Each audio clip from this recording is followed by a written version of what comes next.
네, 일본 해상자위대 초계기가 우리 함정을 또다시 근접 위협 비행한 데 대해서 민주당은 안하 무인의 의도적 도발이라고 강력히 규탄했습니다. 네, 자세한 내용은 국회에 연결해서 들어보겠습니다. 최덕재 기자. 네, 국회입니다. 우선 더불어민주당은 일본 비행기의 저고도 비행에 대해서 안하 무인이고 적반하장이라며 비판의 수위를 끌어올렸습니다. 조정식 정책위 의장은 명백히 의도적인 도발 행위라며 일본 정부의 정중한 사과와 재발 방지를 요구했습니다. 이어 합참 관계자들과 만난 조 정책위 의장은 일본 초계기가 접근할 경우 내보내는 경고통신을 강화하는 등 보다 적극적인 대응 방안 마련을 논의 중이라고 밝혔습니다. 초계기가 5마일 안으로 들어왔을 때 경고통신을 발령하던 것을 10마일로 확대하는 방안 등을 검토 중인 것으로 전해졌습니다.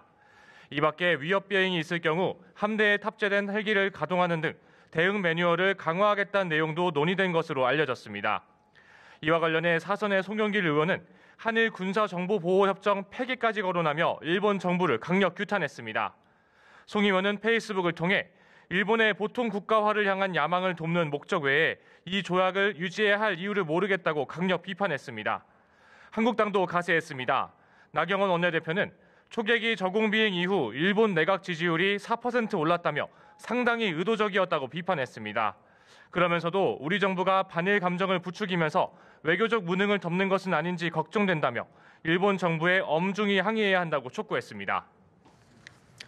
자, 조혜주 중앙선거관리위원회 상임위원 임명 둘러싸고 여야가 대치하고 있다고 하는데 이 내용 들어볼까요? 네, 자유한국당 나경원 원내대표는 조 위원의 임명이 강행되면 2월 임시국회는 없다고 강력 경고했습니다. 나 원내대표는 중앙선관위 70년 역사에서 유례없는 정권 코드 인사를 정부가 강행하려고 한다고 비판했는데요. 이와 관련해 한국당은 오후 3시에 긴급 의원총회를 열고 대응 방안을 마련할 방침입니다. 이 밖에 조 위원의 임명을 반대하는 연좌 농성도 국회 로텐도어에서 이어갈 예정입니다. 손혜원 의원에 대한 비판도 이어졌습니다. 나 원내대표는 손혜원 의원 건도 당연히 국정조사 사안이라며 국회의 책임을 방기하면 앞으로의 국회 운영에 협조할 수 없다고 주장했습니다. 민주당은 한국당의 공세에 대해 정쟁을 위한 발목 잡기에 불과하다며 조혜주 선관위원 임명은 법적 절차에 따르는 것이라고 말했습니다. 자유한국당 김병준 비상대책위원장이 전당대회 불출마를 선언하고 황교안 전 총리의 불출마를 요구했는데요. 구체적으로 어떤 내용이 나왔습니까? 네, 김 비대위원장은 유력 당권주자로 거론되는 인물들이 이번 전당대회에 나오지 않았으면 한다면서 황교안 전 총리를 직접 거명했습니다. 김 비대위원장은 황 전 총리를 향해 친박, 탄핵 프레임에서 자유로울 수 없어 차기 총선을 수세적으로 치를 수 있다고 지적했습니다. 그러면서 당에 혼란을 제공한 책임이 있는 분들이나 당에 대한 기여가 확실하지 않은 분들은 출마하지 않았으면 한다며 오세훈 전 서울시장과 홍준표 전 대표의 불출마 필요성도 거론했습니다.